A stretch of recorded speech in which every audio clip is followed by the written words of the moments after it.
네, 정의당 대변인 정호진입니다. 오후 브리핑 말씀드리겠습니다.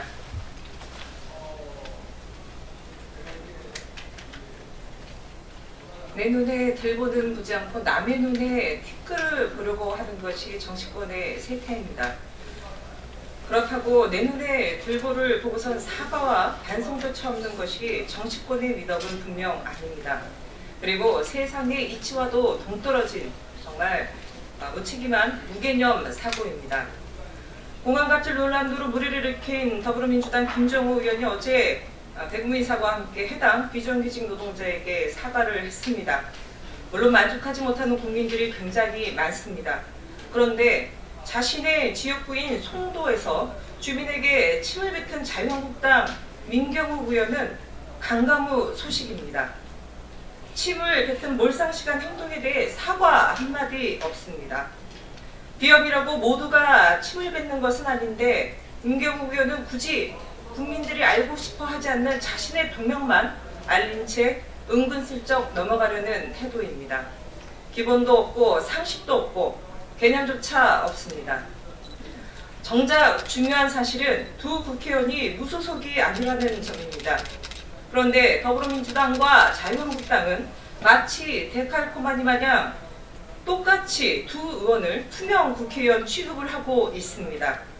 소속 국회의원이 큰 사회적 물의를 일으켰습니다. 그것도 호통치고 침을 뱉는 갑질 추태입니다.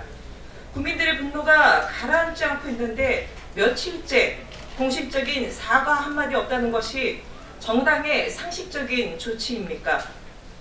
심지어 자유한국당은 자신들의 눈에 들어있는 들보는 보지 않고 더불어민주당의 들보만 들춰내고 있습니다. 물론 새삼스럽지도 않고 처음도 아닙니다. 그러나 이런 일이 어물쩍 넘어가면서 반복에 반복을 하다 보니 거대 양당에서 갑질 국회의원이 자동 반복 재생되고 있습니다. 두 국회의원을 출당 조치했다는 얘기는 들어보지 못했습니다. 그렇다면 더불어민주당과 자유한국당은 두 의원을 투명 국회의원 취급하지 말고 당장 합당한 조치와 함께 반성문을 제출해야 할 것입니다.